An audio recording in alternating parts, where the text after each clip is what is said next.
Hey, what's happening, guys? Dan Darrow here with another Options and Play video update. Well, if you thought that the end of December meant things were supposed to quiet down, you're not alone. I think most people probably would have assumed at this point in the year, things would have been settling down as people started to head off for the holidays. Uh, this is a very unusual year. This has been an unusual year for a good portion of the last few months, and I mean, this December is really setting up to be one for the ages. Uh, we I've talked about the spiders a bunch, so I wanted to spend some time today talking about the Qs because actually a little bit more interesting of a setup at the moment. Uh, for the last couple of years, obviously the performance in the big tech names has really dictated a lot of how we've behaved um, across the market, right? I mean, like those Fang bat names really have influenced our trading significantly for long stretches. And what's interesting is that while the spiders, right, broke February low, right, Dow, right, you can see this, the Dow broke February low. What's interesting is that the Qs actually haven't.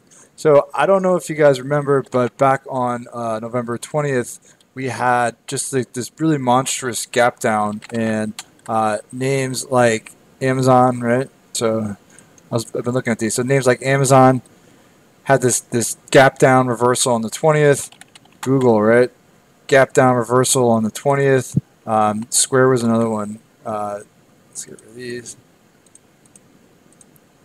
So some top tech names, right? Gap down reversal on the 20th. I mean, I can go more. I mean, the Facebook gap down reversal on the 20th. So what happened was is that you had like this really fast blow off move lower, snapback reversal, strong bounce, and a lot of these really important big cap tech names haven't gotten down to retest their lows.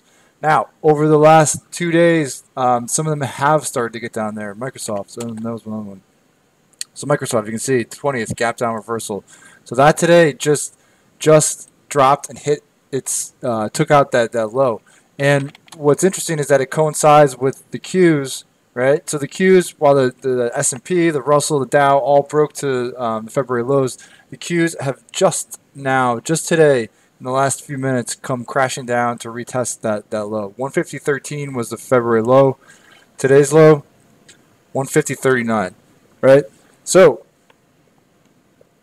right now, tech actually hanging in a little bit better, and if we do bounce, you could see some really violent moves off the bottom because this would set up like almost like a perfect double bottom in the Qs. Also, because I said like a lot of those tech names have really been holding in above the November gap down reversals.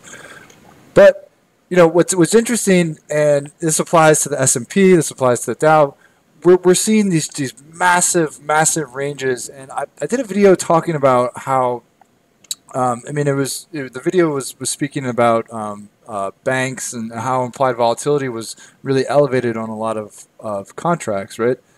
Um, and the thing is, like, you're seeing that really across the board. I mean, the consistently higher volatility, so the wide ranges, the big moves, it means that options are still really elevated. And yes, we've had a crazy week, and tomorrow might be crazy. I mean, I'll just let's just take a look. Let's see what the Qs are pricing in for tomorrow. So just going into tomorrow, they're looking for about a 3-point move, so almost a 2% move for the remainder of this day and tomorrow.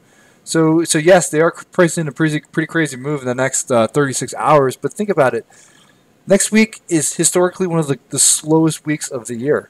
Uh, half of Wall Street might be on vacation. We don't have a full trading week. We don't have a single company scheduled to report.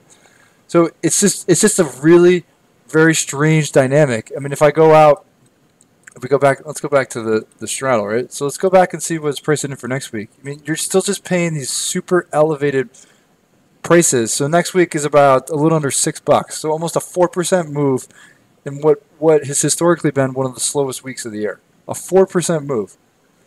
So that's why I'm saying like you're seeing like this really interesting dynamic where Short-term options are very, very, very, very expensive, and we obviously have been moving, and those prices have been warranted. But we're entering a stretch where it might make more sense to be kind of cautious with anything short-term. It's when things are elevated short-term, it usually in option land it usually means that going out longer are better bang for your buck, right? So it's like when things are elevated short term, going out longer term, maybe a month, 2 months, 3 months, you're going to be paying, relatively speaking, the prices are going to be better. So that's why, uh, not only have we seen like this significant pullback, right, but options are telling you that it might actually be better to enter longer term positions. So I know like the the double bottom if it bounces here. I mean, we could see like a pretty significant bounce, and the temptations are for like these shorter dated positions, but uh, you know options kind of indicating that longer term positions are the better or the smarter strategy now, just because things are so elevated. Um, with that in mind, going forward, what you want to watch is that the Qs can continue to hold above 150. My guess is that tech might lead us on the bounce higher. So tech names are probably the names you want to keep an eye on. Um, you know, Even though like some of like other sectors have been washed out a lot further, like energy, financials, home building, stuff like that, they've fallen a lot further. But technically speaking, some of these tech names have really hung in better, and that means that theoretically they should bounce quicker because of their better technical setup. So tech let us higher, might lead us back up on this next bounce if it does develop, especially the way the Qs are shaping up right now. You can see this really nice double bottom at 150. So that's what I'll be watching. Um, I will have tomorrow's earnings on the radar video out. Like I said, though, there is not a single name scheduled for next week. So I think what I'll do is maybe talk about the first week of January, because that's really like the next point where we're actually going to get some earnings coming up. So keep an eye out for that tomorrow. Otherwise, I hope you guys have a fantastic holiday, right? If you're taking some time off, enjoy, rest up, relax. I mean, it really has been such a wild couple of months here, so it's good to maybe step away. Um, you know, just kind of clear your head and get ready for January, because we're probably as crazy as December was, it means that we're probably going to have a equally busy January, especially once the news fires up again. So again, hope you have a great holiday, safe travels wherever you're going. And keep an eye out for tomorrow's video. So I'll talk to you guys all tomorrow, right?